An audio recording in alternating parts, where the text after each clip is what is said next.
Stop these 3 core exercises immediately and do this instead to save your back. What's going on? Dr. Nick Bonforte here. So in this video, we're gonna be going over 3 core exercises you might wanna reconsider. Now, when we're dealing with back pain, there's many things that we can have that are causing these issues, and we think we gotta strengthen up the core to get it stronger so it helps our back. But a lot of times we're doing exercises that are contributing to the actual issue, making things potentially worse.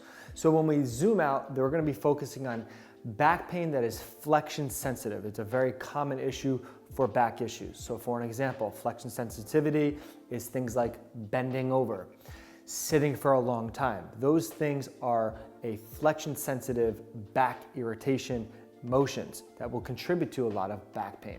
And we have to think about, well, why?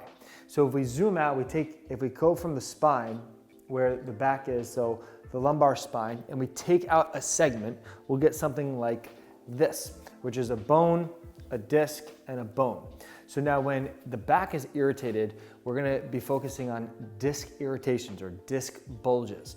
Now, those things can happen from a variety of reasons. Usually it's a lot of flexion and twisting, or flexion and rotation, that contribute to these things. So what happens is when we flex forward, we're creating a bulging sensation into the disc, which puts pressure into the back of our nerves that can potentially irritate us, giving us sciatica, giving us localized low back pain, depending on the bulge or the severity of what's actually going on. So now when we think about when we're doing the core exercises, when we're doing things that are related to a flexion-based movement, it's putting pressure on the disc, creating that bulging effect, contributing to the issues. So in the short term, we want to calm things down by not poking into that aggravating factor, get things calmed down, and then we could build off of that. But initially, you want to be aware of the things that are contributing to those things happening. So exercise 1 to avoid is the classic crunches. When we're doing crunches, sure, we're getting our core on activation and we're getting it stronger. But when we're dealing with a sensitive back, it can contribute to it, the issues. Because when we go like this, we're flexing everything. So in the beginning, when we went over the disc model, when we flex forward, we create that irritation to the disc, contributing to the back symptoms. So crunches initially might be aggravating that flexion sensitive back, contributing to the overall symptoms versus actually getting the core strong in this. Exercise 2 to avoid is this classic knee to chest core exercise right here. So when we bring our knees to our chest, we're going into hip flexion. When we go into hip flexion, depending on the range of motion, you'll tend to then move from your back going into flexion. So both our knee to our chest is the same thing as bringing our chest to our knees.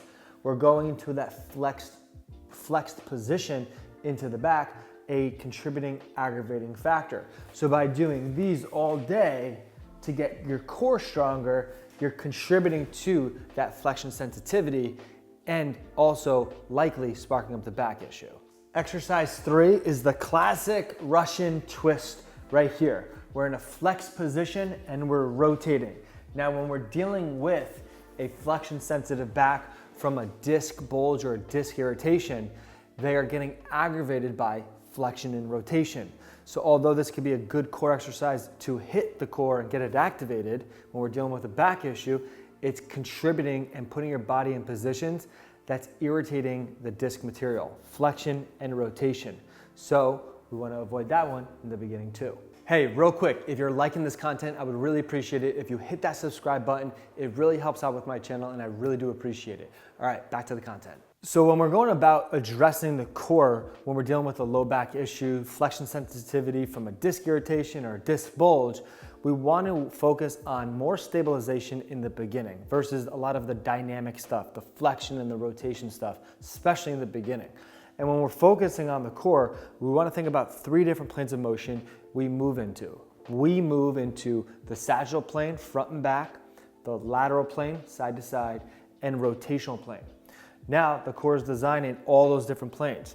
The sagittal plane, which is usually the front core, the 6-pack, the side core, which is the obliques, and the rotation, which is also part of the obliques as well. So we want to focus on 3 different planes of motion, the sagittal, the lateral, and then the rotation. We address that in terms of core strengthening initially from an anti-movement standpoint so that everything gets activated and stabilized while things calm down, and then we could progress to higher level things. So with this exercise, we're gonna be working on the front core, or that classic six-pack, without going into an aggravating factor of a flexion-based movement contributing to the issues. So from here, we're just going arms straight on the TRX, and then we're just gonna go up until we feel like the core is activated. So right there, I feel all of my front core on, and I'm just gonna hold this position for an isometric.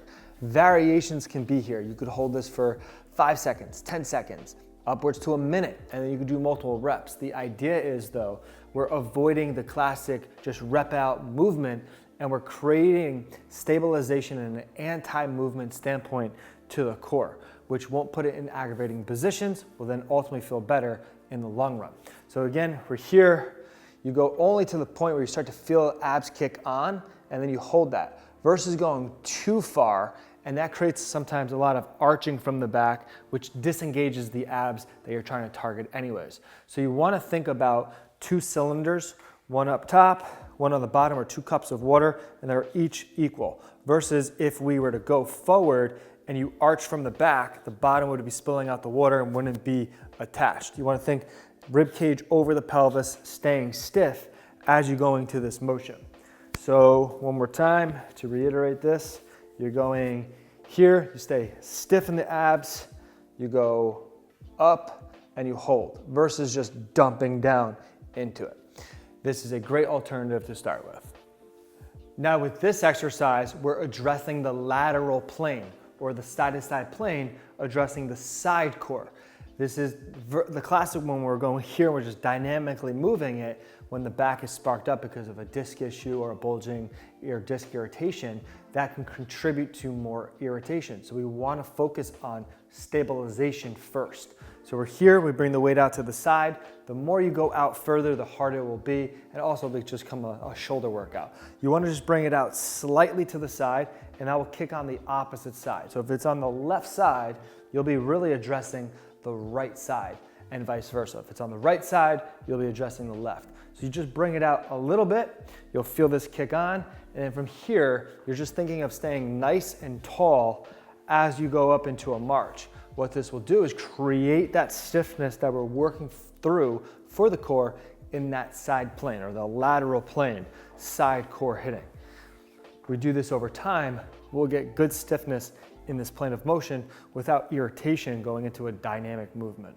With this exercise, we're working on anti-rotation movement. So from here, the band is just attached to the side, keeping it right in front of my chest, knees bent, abs stiff, and I punch out and I just hold it. What the band wants to do is rotate me like this.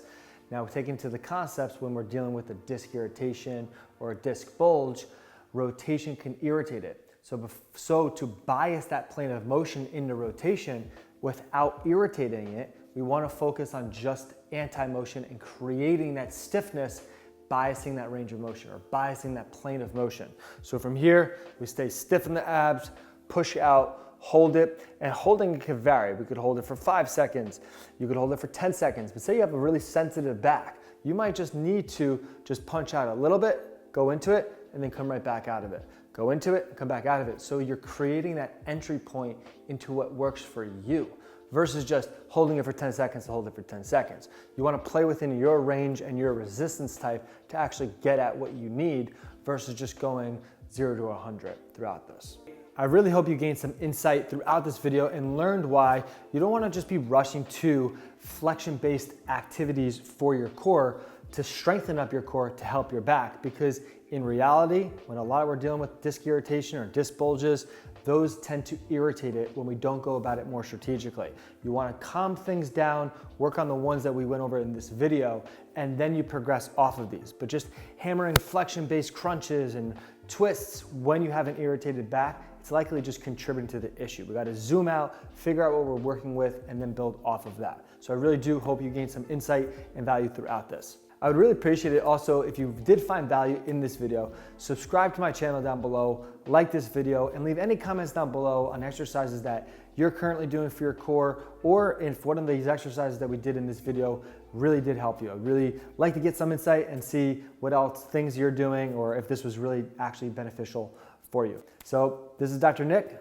I'll see you next time.